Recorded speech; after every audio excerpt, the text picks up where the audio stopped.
As IGN celebrates its 30th anniversary, it's my job to assemble a list of 30 racing games that can lay claim to being bona fide masterpieces. It's honestly a tricky sort of thing to curate. Racing games and automotive cultures worldwide are just too tribal for any one batch of racing games to be universally accepted as objectively the best of the best. When you're dealing with a limited shortlist, you simply can't inject someone's favourite racing game without trimming a favourite of somebody else. Any one entry will always come at the expense of another deserving candidate. The fact that the genre dates back over 50 years, all the way to the earliest origins of video games, only makes it more difficult. That is, for as long as we've had video games, we've had racing games. And we've had a lot of really, really good ones. In past racing retrospectives, we've looked at things like overwhelming influence above all else. The racing games that literally wrote the rules of the road for others to follow. On other occasions, we've restricted our roundups to just a single game per series in an attempt to recognise a wider spectrum of greatness. But the nature of a true masterpiece got me thinking about this in a slightly different way. In this instance, we're not just talking about great racing games, we're talking about the premier racing games that define entire developers to this day. We're talking about the greatest works of the world's most respected racing studios, from Papyrus Design Group to Polyphony Digital. With that foundation in mind, here are IGN's racing game masterpieces. 30 esteemed and extraordinary racing games that maintain a stranglehold on our imaginations and are regarded as high watermarks for the whole genre.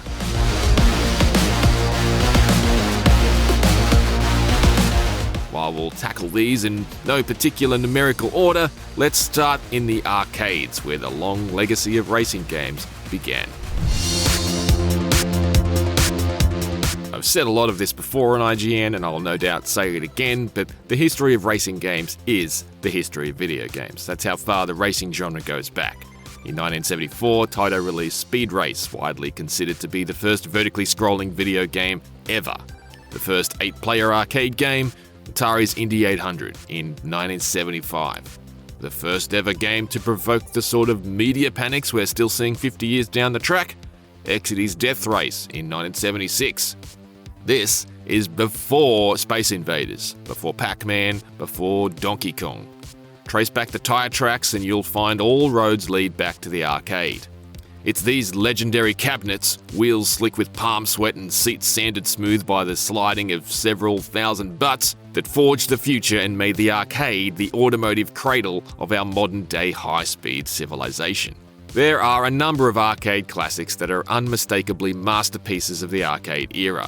Namco's Pole Position from 1982 is, without a doubt, one of the most influential and important racing games of all time, establishing conventions for the genre still followed today.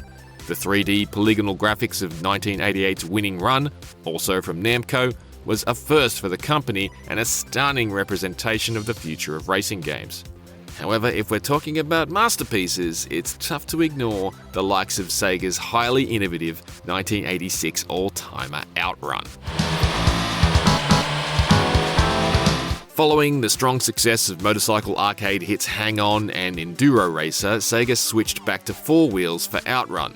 It was a sharp stylistic shift from Namco's motorsports-oriented approach, eschewing F1-style open-wheelers for the raked gills of a fully licensed Ferrari Testarossa. It also opted for public roads with beautiful backdrops over bespoke and largely barren racetracks. Creator Yu Suzuki regards 1986's Outrun as a driving game rather than a racing game, and that's a subtle but important distinction.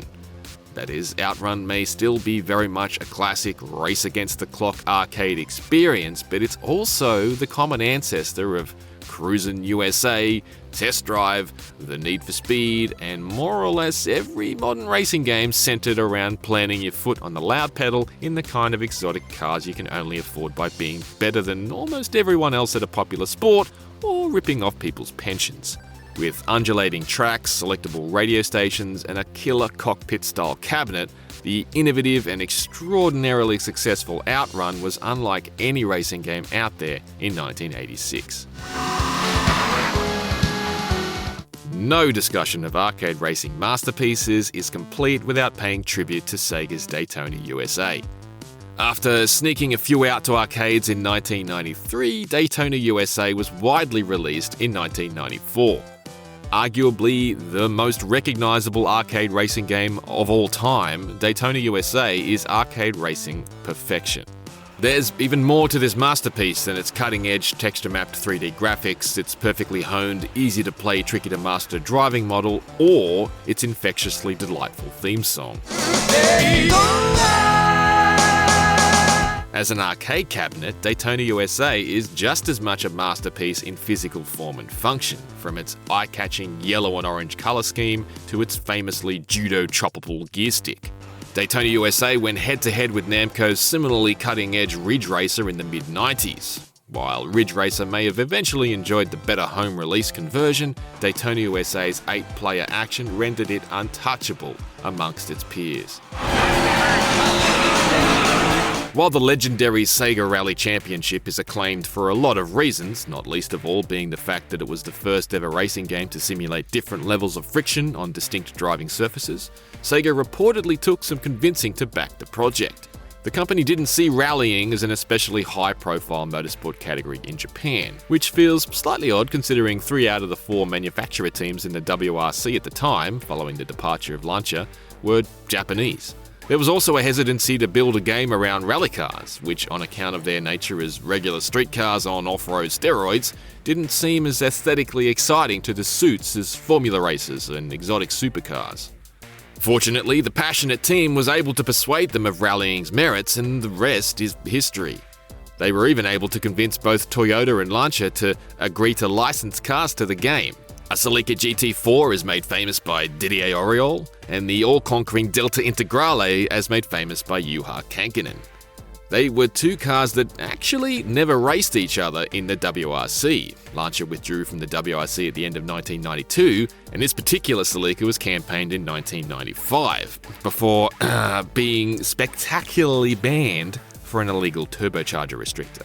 Took the restrictor plate off, give the Red Dragon a little more juice. But let's keep that on the down low. It's not exactly street legal. However, both are now inextricably linked by their presence together in one of the most iconic arcade racing games ever made. Sega Rally Championship's slippery yet heavy handling model was an absolute hoot to wrestle with in the arcade, and hitting those jumps never ever got old, and inspired the greatest Simpsons crossover meme ever to boot. Long, medium, right.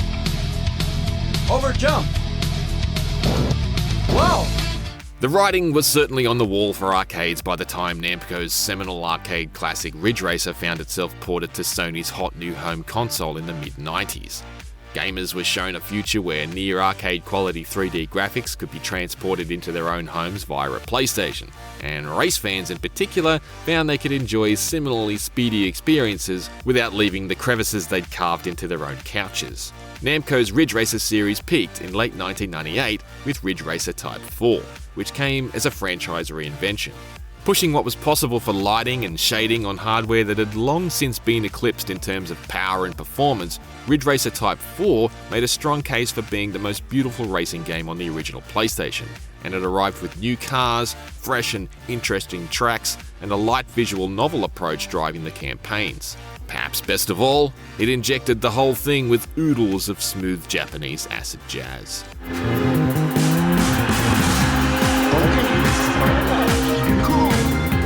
Italian developer Milestone has been making racing games, primarily of the two-wheeled variety, for decades. Based on every established metric, it should be ludicrous to claim that Milestone's masterpiece is an arcade-style racing game based on a popular toy license and unashamedly aimed at kids.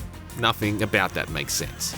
However, regardless of what you call 2021's Hot Wheels Unleashed, an anomaly, an exception, or otherwise, there's no skirting the fact that it's a remarkable racing game. Taking the toy-scale approach of Codemasters' pioneering Micro Machines, Hot Wheels Unleashed is a blistering and imaginative racer with a sense of grand scale like few others as you race your tiny die-cast cars through enormous life-sized environments. With a dedication to detail that even places subtle fingerprints on the photorealistic car models, which also sport realistic injection mold lines left from the assembly process and authentic raised text on the chassis identifying their model names, Hot Wheels Unleashed still stops me in my tracks. Highly approachable yet packed with advanced techniques, tempting shortcuts, and one of the best track creation suites in the business to master, Hot Wheels Unleashed remains one of the strongest arcade races I've played in over a decade. Over 20 years later, Burnout 3 Takedown remains the ultimate arcade racer. The fact that the Burnout series has been consigned to simply gather dust in the junk drawer of franchise custodians Criterion Games is a crime against car culture. The racing is still pure and precise, its rampaging crash mode remains utterly addictive, and the oral embrace of its playlist of pop-punk bangers is a bittersweet reminder of the CD pouch that used to slide around the passenger footwell of your 1992 Ford Festiva. The one that smelled like wet socks and Lynx Africa. Maybe that was just my 1992 Ford Festiva. Burnout 3 is at its most brilliant in road rage mode, where the goal is to execute the game's titular takedowns. Various racing games since have tried to mirror the sensation of the bone-crunching impacts found in Burnout 3, but even veterans of its own development team have struggled to recreate its brilliance ever since. Burnout Revenge was a high-quality follow-up, but the addition of traffic checking, allowing players to simply punch through same-direction traffic, changed the formula. Watching NPC cars scatter like billiard balls diluted the tension of skillfully weaving through traffic at breakneck speeds, losing some of that essential Burnout soul. Burnout Paradise later successfully transitioned the series into an open-world format and remains highly regarded, particularly following its 2018 remaster. Nevertheless, Burnout 3 Takedown stands alone. As one of the highest-rated racing games ever made, it isn't just a genre highlight, it is a genuine masterpiece of the medium.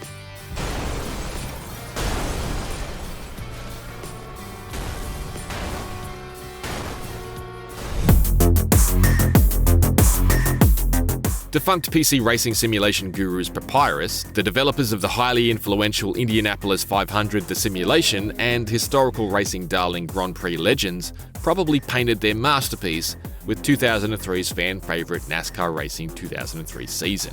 The last Papyrus NASCAR sim before EA Sports scooped up the license exclusively for 2004 through to 2009, NASCAR Racing 2003 season may seem like a bit of an oddball entry for a list like this, but don't underestimate how highly regarded it is amongst the oval racing faithful. NASCAR Racing 2003 season, the code for which actually formed the original foundation of iRacing as we know it, wasn't just an incredible racing simulation upon its release. It remains an incredible racing simulation today, and a barometer against which modern NASCAR sims are still judged over 20 years later. Still there. You're in the middle. 3 wide. Outside. 2002's Grand Prix 4 from racing simulation legend Jeff Crammon and Microprose is a stone-cold Formula One masterpiece, despite the slightly iffy technical state it arrived in. Microprose went belly up right after its launch, leaving the game marooned without a developer to issue any further patches. It's also a famously fickle thing to get running reliably on modern computers, but modders have kept this masterpiece alive to this day.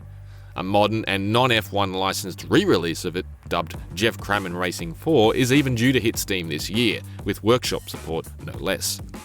But if you're looking for a modern Formula One masterpiece you can play with a lot less fuss, it's hard to ignore the likes of Codemasters' F1 2020, a game many regard as the very best F1 game Codemasters has produced during its current long-running stewardship of the series. With a terrific grippy handling model, the debut of the excellent My Team career mode, and the long overdue reintroduction of 2-player split-screen functionality, F1 2020 was a wonderfully complete package at the time. It was also the last time we'd see the series' garage of legendary historical F1 cars plucked from some of the sport's most famous eras. TOCA Race Driver 3 may have had different names depending on where you played it. In Australia, you'll know it as V8 Supercars 3, and in Germany it was called DTM Race Driver 3. Regardless of what you called it, however, it was like no other racing game around. Race Driver 3 was rammed with a ridiculous amount of championships, well over 100 championships across more than 35 different motorsports, featuring fully licensed series like V8 Supercars and DTM. And was overflowing with tracks. More than 80 ribbons on 37 real-world circuits, plus more than a dozen fictional ones. As I've discussed in the past, I could spend a whole morning conquering Mount Panorama in a V8 supercar and the afternoon sliding a super truck around Oran Park, and I'd have barely experienced a sliver of what Race Driver 3 had to offer. Racing at Bathurst and Oran Park, I wouldn't have even left my home state, let alone the country. And there was a literal world of racing available elsewhere in Race Driver 3, from muscle to monster trucks and Formula Ford to IndyCar. Seriously, you can say they don't make them like this anymore about a lot of things, but they truly broke the mold after this one. Not even Codemasters quite makes them like this anymore. This many official licenses living under the one roof with all the correct cars and tracks just doesn't happen. It's clearly too expensive to achieve in the modern era. It's great fun. Now, to be fair, Race Driver 3's simulation sensibilities were a little streamlined for console audiences at the time, and it wasn't quite in the same wheelhouse as hardcore PC products like, say, Grand Prix 4 or NASCAR Racing 2003 season. However, you can find the spirit of Race Driver 3 in many modern games. A series like Forza Motorsport have shipped with a similarly eclectic range of world-famous race cars dressed in the iconic official liveries we recognise, and modders have shoehorned mountains of real-life race cars from current and historical seasons, most of which never appear in retail games, into Kunos Simulation's Assetto Corsa. Codemasters' own Grid Autosport and Slightly Mad Studios' Project Cars 2 are also excellent and effective riffs on the Race Driver formula, but they don't quite have the same magic. Easy right, long. Warthog's Richard Burns Rally is rightly regarded as an astonishingly accomplished rally game, but that's on the back of a potent modding community that has kept the game alive for over 2 decades. On the other end of the timeline, Assetto Corsa Rally is currently taking shape in Steam Early Access as a rally game with the potential to redefine the genre. However, this doesn't detract from the fact that Dirt Rally 2.0 is Codemasters' rallying masterpiece, and that makes it an integral part of the Codemasters rally story that began back in 1998 with the very first Colin McRae rally. Hard-boiled and demanding, Dirt Rally 2.0 is Codemasters at the peak of its rallying prowess and pushing its in-house engine to the limit. The result was a gorgeous and challenging salvo of stages from a better variety of continents than the original Dirt Rally, superb sound design, and great loose surface handling. It is a crime against coils, clutches, and camshafts that Codemasters has paused development on plans for future rally games. But hopefully, we haven't seen the last of what the creators of such memorable rally games have to offer. 6 left long of a jump maybe, slow 30, 5 left long, tightens 4. After being merged into iRacing Studios mid-last year, Minnesota-based Monster Games are officially defunct. Monster Games, the developer of fan-favourite stock car racing classic NASCAR Dirt to Daytona, was never one of the 800-pound gorillas of racing development. While developers like Polyphony Digital and Black Box moved millions and millions of games, relishing the sort of success that made them household names in the business, Monster Games never built the same sort of profile. They were, however, the sort of racing studio with at least one absolute banger in their catalogue, which gave them the kind of if you know reputation enjoyed by teams like Sumo Digital with Outrun 2006, Genki with the Tokyo Extreme Racer series, and Rainbow Studios with the Splashdown and MX Unleashed series. Test Drive Eve of Destruction, or Driven to Destruction as it was released in PAL territories, might be one of the least played games in this list, but anyone familiar with it ought to be able to vouch for its masterful approach to replicating the feeling of proper grassroots derby racing. The most memorable parts of Test Drive Eve of Destruction are the race types it features that remain yet to be replicated elsewhere, even in the likes of the current pharaoh of fender-bending Wreckfest. These include trailer races where all cars are towing box trailers, boats or campers, chain races where pairs of cars must race around the ovals chained together, whip-around races where the entire field must race back and forth on the same stretch of track against oncoming traffic, and many, many more. An under-admired masterpiece.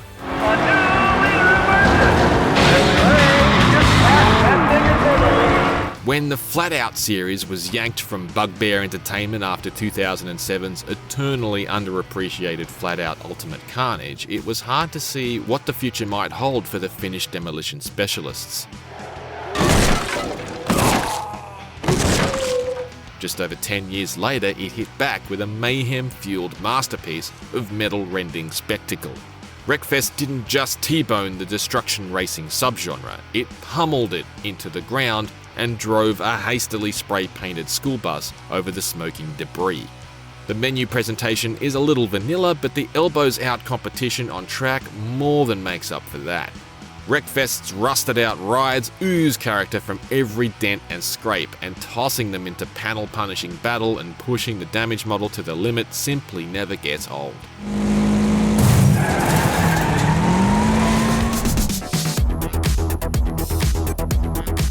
Back on the original Xbox, Bizarre Creations' Project Gotham Racing franchise was one of 4 separate racing series backed by the first-party muscle of Microsoft. 4! That is, in addition to the first 2 PGR games, Microsoft also published Midtown Madness 3, the Rally Sport Challenge series, and the original Forza Motorsport. It was a golden era, the likes of which are sadly long gone. For clarity, one could easily make a strong case here for the likes of Project Gotham Racing 4, which introduced bikes to the series before it sadly disappeared forever. But I recently told my son if he buys a motorcycle, I'm backing over it. With that in mind, I nominate Project Gotham Racing 2 as one of the very best games that sadly defunct Bizarre Creations ever produced. PGR2 is a clinic in pick-up-and-play racing, sexy and slick on the surface and surprisingly sophisticated beneath it. Packed full of all the hottest cars of the era and focused on tight racing through a range of real-world cities like Barcelona, Stockholm, Sydney, Edinburgh, Washington DC and many more, PGR2 rewarded quality racing and looking good while doing it. At least it did between bouts of geometry wars. Evolution Studios, which Sony unceremoniously shut down in 2016, boasted a strong catalogue of racing excellence. 2005's WRC Rally Evolved was a superb rally contender that boasts flourishes that still have never been replicated, and 2006's MotorStorm, with its cutting-edge deformable tracks, introduced us all to the idea of a festival racer before we even knew what that was. Welcome to MotorStorm. However, it's 2014's Drive Club that has since emerged as Evolution's magnum opus.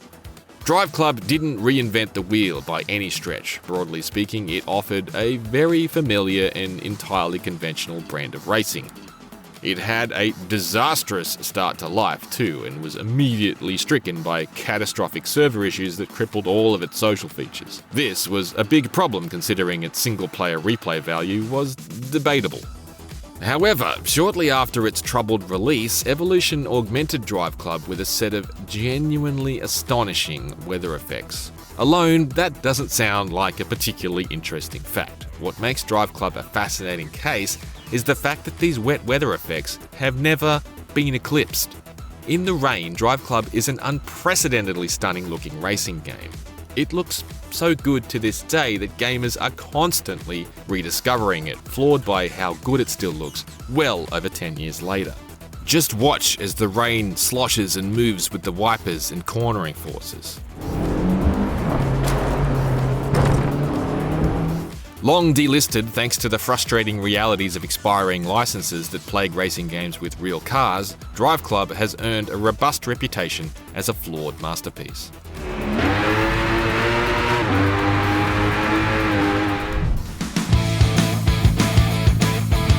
Determining which of gaming's most loved kart races wins the cup is a deeply subjective exercise. Some point to the original Super Mario Kart, the groundbreaking progenitor that established the genre's enduring tropes, or Mario Kart 64, a game which conquered every lounge room, bedroom and dorm room it ever entered. Of course, devoted fans of Rare's Diddy Kong Racing regularly argue it ran rings around Mario Kart during the late 90s, and personally, I'm a ride-or-die proponent of Crash Team Racing's tendency to reward those who can reach its high skill ceiling, rather than punishing them by putting a blue shell up their anus. The definitive kart racing masterpiece, however, is Mario Kart 8 Deluxe, which still stands as the final word on karting even after the release of its Nintendo Switch 2 successor. Representing the acme of 25 years of development, Mario Kart 8 Deluxe is vibrant and delightful to look at, and it teems with content and personality. With piles of imaginative and meticulously designed tracks, responsive handling, a silky frame rate, and a ton of customization options and racing assists, Mario Kart 8 Deluxe really is the premier family party racer. Split Second is a sidewinder missile of a racing game. Fast, dangerous, and explosively destructive. The ability to weaponize the trackside environment as crushing traps for your opponents meant no 2 laps of a race typically played out the same way, before a collapsing building or crashing plane made a giant mess of the circuit.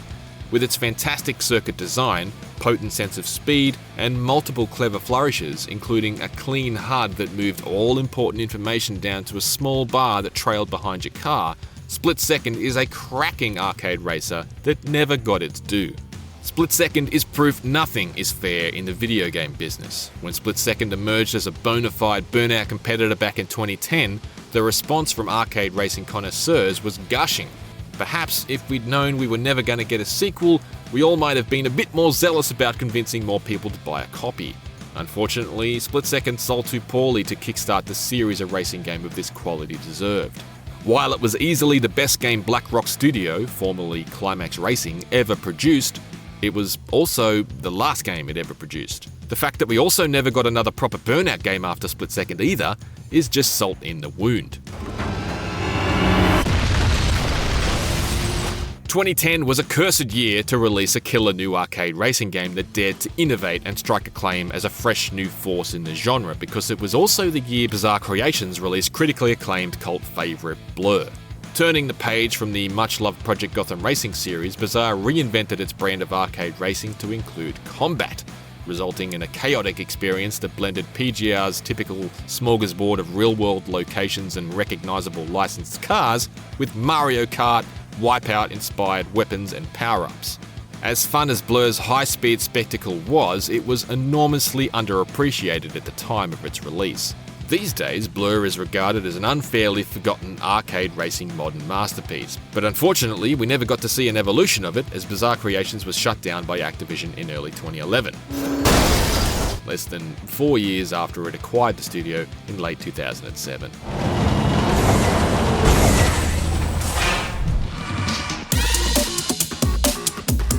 If we're talking about the origin of the species, the original F-Zero, released on Super Nintendo back in 1990, was the first futuristic fish to flop out of the primordial racing soup and blast up the beach at 1,000 km per hour. The anti-gravity racing subgenre as we know it was born in the cockpit with Captain Falcon. However, it's not particularly controversial to argue that it's F-Zero GX, released in 2003 for the GameCube, that represents the peak of the series. Characterised by its eye-melting speeds and unforgiving difficulty, F-Zero GX demands practice, persistence, and a high degree of track knowledge to perform well. However, its hectic 30-opponent grids, snappy controls, and silky smooth frame rate made committing to its brutal brand of racing a wholly rewarding experience. While F-Zero may have pioneered anti-gravity racing, it's Wipeout that made it mainstream. It can never be understated just how instrumental Sony's original PlayStation was in making games cool. And the Wipeout series, developed by esteemed British software house Psygnosis, was an extremely important chapter in that story.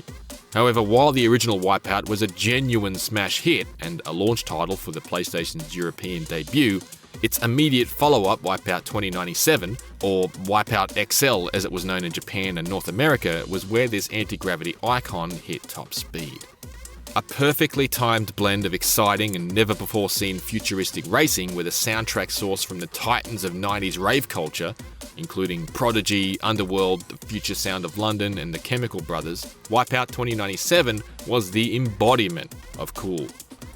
Blasting through rollercoaster-style tracks to the pulsing energy of Prodigy's Firestarter, Wipeout 2097 was a glimpse of the future in more ways than one. The PlayStation wasn't a toy, it was becoming modern culture. That's a nice score for a girl. Think you can do better? Few racing games are as important to the genre as the original Gran Turismo. First released in Japan in late 1997 and elsewhere around the world in May 1998, Gran Turismo went from zero to global phenomenon faster than a fully tuned twin-turbo Mitsubishi GTO. It would go on to become not only the PlayStation's best-selling game ever, but the grandfather of all modern console racing sims. However, as unprecedentedly impressive as the original Gran Turismo was, there was nothing that could have prepared us for the leap that was Gran Turismo 2. To put it in perspective, EA's Need for Speed 2, which was released a little prior to the first GT in early 1997, boasts 9 licensed cars. 9. The first Gran Turismo arrived with 140, all with their own tuning options, racing modifications, and nuanced handling. It was pure madness, unheard of. And yet, 2 years later, Gran Turismo 2 arrived with over 500 on the same elderly console, crammed on a pair of CDs alongside over 20 tracks, including new dirt circuits. Setting Gran Turismo 2's intro to the driving beat of the Cardigan's My Favourite Game might have been a cheeky flex on Polyphony's part, but I must have damn nearly burned a hole through GT2's discs back when it was first released, so there was certainly a time around the turn of the century where they weren't wrong.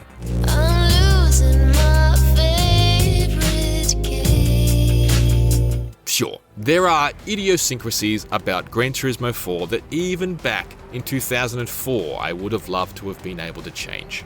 The car list was inescapably lopsided, and while Japanese car culture was comprehensively covered, you couldn't really say the same thing about the US or Europe. And the lack of Ferrari, Lamborghini and Porsche was an admittedly big hole that roof models alone couldn't fill. 6 cars on track, well, that was low in contrast to, say, the Race Driver series. And bouncing off them with a harmless thud always made a mild mockery of its simulated positioning. And yet, despite any of that, GT4 is the stuff of legend. Pushing the PS2 to the brink of what it was capable of, GT4 was a racing experience so overstuffed with content it was hard to know where to start. And possible you may not ever fully finish. GT4 is special because there'll never be another racing game exactly like it. Sure, there have been several subsequent GT games, and there have been later games cut from the GT cloth that have proven legendary in their own right, like Forza Motorsport 4. But the days of singular and complete car PGs like GT4 are long over. GT4 couldn't be fixed with updates after the fact, and it couldn't be augmented with add-ons or extras. It had to be complete from the moment it was stamped onto a disc. It was done. No DLCs, no patches. It's a different approach. It's an approach that demands you aim for perfection, so that even if you miss, the end result is still good. And GT4 wasn't just good, it was incredible. It's true that Forza Motorsport games throughout the Xbox One era and all the way up to the most recent but divisive Forza Motorsport for Xbox Series X and S and PC have maintained the series' fabulous feel and expanded the garage. Indeed, in the absence of any backwards compatibility support for the Forza Motorsport series prior to Xbox One, I often find myself dipping back into Forza Motorsport 7 for hilariously mismatched split-screen racing against my son. The consensus amongst the Forza faithful, however, is that Forza Motorsport 4 is Turn 10's true masterpiece. Some backstory. The PS3 era was a notoriously tricky one for the Gran Turismo series, the granddaddy of car PGs. Even series creator Kazunori Yamauchi has previously conceded the PS3 era was a nightmare for the Polyphony team. Not only were GT5 and GT6 oddly uneven in quality, stuffed full of hundreds and hundreds of cars that had been drawn from its PS2 predecessors, they also had frustrating priorities. For instance, like Forza Motorsport 4, Gran Turismo 5 features the Top Gear test track. The BBC's massively popular motoring show was everywhere in the late 2000s. However, GT5's advanced level challenge for the Top Gear test track was a race in a 1944 Volkswagen Kubelwagen, a vehicle whose history of moving fast is limited to unsuccessfully trying to outrun being strafed by Allied fighters in World War II. The approach of Forza Motorsport 4, however, made it feel like you were stepping onto the set of that show, and directly into its reasonably priced car. With fully modelled interiors for every one of its cars and the ability to apply highly detailed liveries to them, Forza Motorsport 4 was the absolute king of the car PG format at the time. The fact that it dropped just as seismic shifts in car culture were imminent only makes it more poignant. You don't have to take my word for it either. Just listen to Jeremy Clarkson in the game's intro. There is a haven. A place that celebrates speed, grit, gears, and fun. And it's all here for you to explore. Few games arrive as stunningly ahead of their time as Eden's Test Drive Unlimited. Today, there's nothing especially novel about games like Forza Horizon or The Crew being MMO-inspired multiplayer races where players can meet up, cruise, discover, and race around their large open worlds. However, in 2006, this concept was cutting edge. That said, even though TDU's multiplayer aspirations were what made it trend-setting, it still functioned as a single-player game if that's all you were after, and its lack of any forced online component is why it still remains playable today. Set on a one-to-one recreation of the Hawaiian island of Oahu, TDU's vast road network dwarfed its limited competition at the time, and it was as fun to cruise around as it was to race across. A lot of this was thanks to the authentic sense of ownership it communicated when it came to its vehicles, which had to be discovered at specialist dealers spread all around the island and purchased off the lot by visiting them. Cars also had to be physically stored at garages in your Hawaiian properties. TDU was at its very best during its lengthy car delivery missions and its epic full island events like the Millionaire's Challenge, an entire lap of Oahu that had to be completed within 60 minutes. However, combine the Xbox 360's custom soundtrack functionality with TDU's ability to roll down the windows, and this was also a game that was built for open-world vibe driving. Test Drive Unlimited has since been far eclipsed by the games it inspired, but at the time of its release, it was an open-world masterpiece like literally no other. No! A game so nice they released it twice, Burnout Paradise is the overwhelmingly acclaimed final core installment of the legendary Burnout franchise, and the first and last time Criterion unleashed its slick, speedy and savage series upon an open world. Moving to an open world and prioritising total freedom above all else did mean Burnout Paradise's racing lost a little something. After burning through bespoke tracks, grinding and pinballing off walls and into the opponents that were always nearby, the open-ended point-to-point races of Paradise were something altogether different, and sometimes a little frustrating.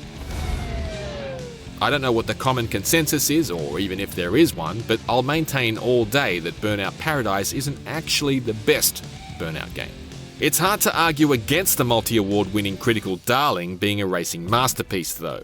Packed full of collectibles and smashables, Burnout Paradise is also brimming with one of the last truly great racing game soundtracks. It checks out for a city that's literally named after a Guns N' Roses song.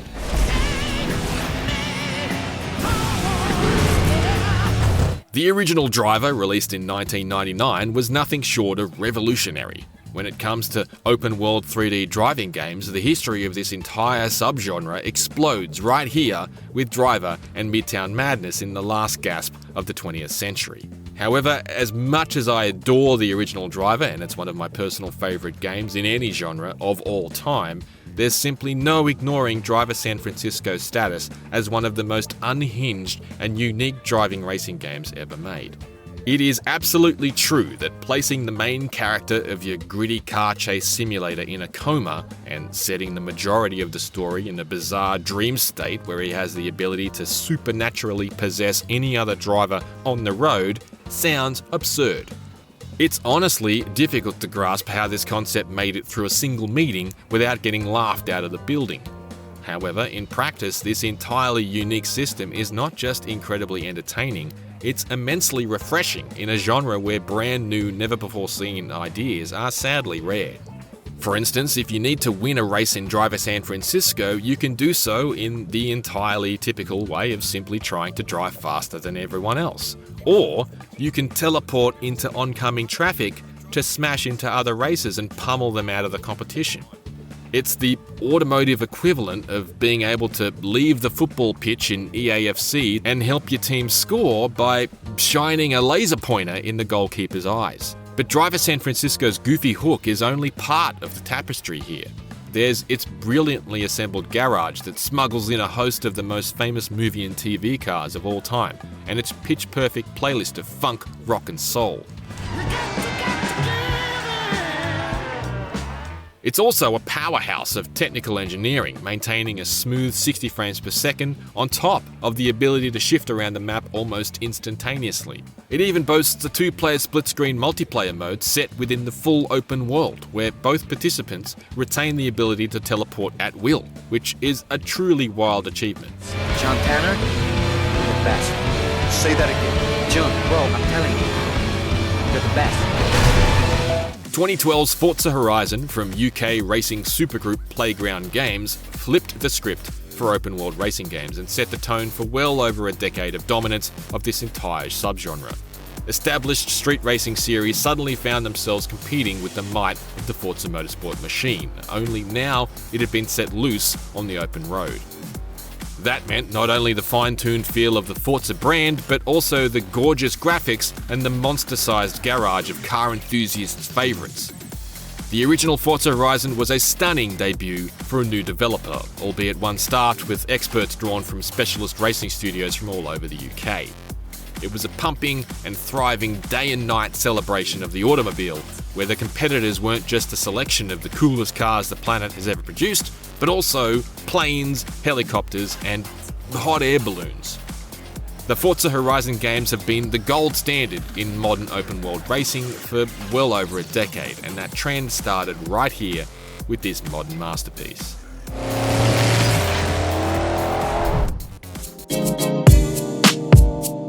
California's Angel Studios, which became Rockstar San Diego in 2002, deserves a mountain of credit for being a pioneering force when it comes to the very concept of open-world racing. As the creators of the Midtown Madness, Smuggler's Run and Midnight Club series, this team wasn't just in on the ground floor, they poured the foundations. However, it would be remiss of us not to recognise the sheer mastery of Rockstar San Diego's Midnight Club 3 Dub Edition and its memorable take on customization as a core component. On the back of a partnership with custom car culture magazine Dub, Midnight Club 3 introduced real licensed cars to the series for the first time. The effect on Midnight Club 3's credibility as a dedicated and blinged out deep dive into urban custom car culture was immediate. Make it fast and make it beautiful. With a soundtrack as painstakingly curated as its garage and its violent and high-velocity take on powered-up street racing, Midnight Club 3 remains regarded as a racing masterpiece of the PS2 and original Xbox era. No small feat considering the quality and quantity of competition at that time. If you like your house real big, your cars real big, your belly real big, and indeed everything real big, Midnight Club 3 Dub Edition is calling. So, give me a call or I'll give you a call. Hook you up with some car clubs, home. The Need for Speed series may have slipped in popularity from its blockbuster era throughout the 2000s, but it remains one of the most successful video game franchises of all time. The monumental commercial success Need for Speed has enjoyed over its 30-year history is something other racing franchises would kill for. Everyone with a history with the Need for Speed series will undoubtedly have their favourites, and they're likely to be quite different in a series as storied as Need for Speed. Sentimentally, I'll always love 1999's Need for Speed High Stakes and 2002's Need for Speed Hot Pursuit 2. However, if we want to look seriously at the Need for Speed games that can lay claim to being masterpieces, that means returning to the absolute peak of the Need for Speed series back in the mid-2000s and saluting the legacy of long-term developer Black Box, which EA ultimately closed, shipping the Need for Speed franchise over the Atlantic to burnout developer Criterion Games, then to Ghost Games, then back to Criterion Games again. It means 2003 and 2004's Need for Speed Underground games and 2005's Need for Speed Most Wanted. Games even the developers themselves know and regard as the undisputed crown jewels of the series. While the original Underground was a major hit, Underground 2 took its action to an open world, pumped up the variety of cars on offer, and significantly bolstered the amount of customization players could do to them. Oh, and it's also home to a slapping Snoop Dogg-infused remix of Riders on the Storm we never even knew we needed. Need for speed, I'm trying to take the lead. 2005's Need for Speed Most Wanted took the world of Underground, the tuner-focused soft reboot of the series that reinvigorated it in the wake of spiking interest in JDM car culture, and blended it with the police pursuits that the series was famed for before its Fast and Furious-inspired pivot. In this instance, Most Wanted was a savvy fusion of the two worlds of Need for Speed, reintroducing exotic cars alongside its roster of popular tuner models and bringing back cops without discarding its newly established customization pillar. Its story may be hilariously cheesy by modern standards, but its mega success made it the best-selling game in the 30-year history of the series, and it set the tone for the next 2 decades of Need for Speed games. First, I'm gonna take your ride, then I'm gonna take your girl. Get ready for that. If you've been counting along, that's 29 games, arranged in no particular rank and gathered into loose groups that at least made sense to me when I started this process. But 29 games does not a 30th birthday make, and my final instruction is to settle upon just one racing game to be my overall masterpiece. That sounds like it ought to be difficult. After all, it was a struggle narrowing this list down to just 30 in the first place. I don't think I'd find it much easier on IGN's 100th birthday. But picking just one masterpiece? Picking just one wasn't hard at all.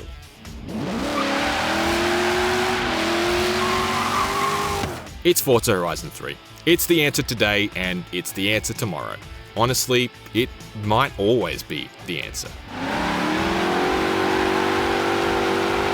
There's just no real way to overstate how successfully Forza Horizon 3 speaks to me as both a racing game fan and a car geek from the moment I was old enough to crack open a Hot Wheels blister. Forza Horizon 3 was more than just the follow-up to a pair of games I already rated amongst the best in the business. It was a game I'd wanted someone to make since I was 10 years old. This isn't just a game that unfolds in my own backyard. These are the cars I've wanted to see in a game forever. Forza Horizon 3 arrived with the greatest collection of Aussie cars I'd ever seen in a game. Nobody was giving us this many. Most other racing games these days don't give us any. The cars I've watched on local circuits, the cars my dad owned, the kind of stuff I see on the roads every day. The fact that it arrived just as the curtain was coming down on Australia's 90-year history of building its own domestic car models made it all the more poignant. Even the trailer is a masterpiece. I still get chills when the truck launches off the sand dune in slow motion just as the music begins to swell. I haven't even mentioned its 2 high-quality expansions. Blizzard Mountain, a terrific snow-covered take on the Australian Alps, and the first Hot Wheels collaboration that gave us a stunt-filled Forza experience the likes of which we'd never seen. Maybe Forza Horizon 3 isn't your favourite Horizon game. Maybe the Horizon Festival visiting your own country makes another instalment the nearest to your heart. Or perhaps the siren call of the brand new Forza Horizon 6 is too strong to ignore. I certainly couldn't blame you. Japan is the greatest map Playground has ever produced. But as far as I'm concerned, Forza Horizon 3 is the ultimate racing game masterpiece. If we can't hang it in the Louvre, it's at least going straight to the pool room. This is going straight to the pool room. For more on this month's racing game masterpiece you can't miss, check out our review for Forza Horizon 6. And for a look back at masterpieces from a different genre, tune in to our IGN30 special on the horror games you must play before you die. For everything else, stick with IGN.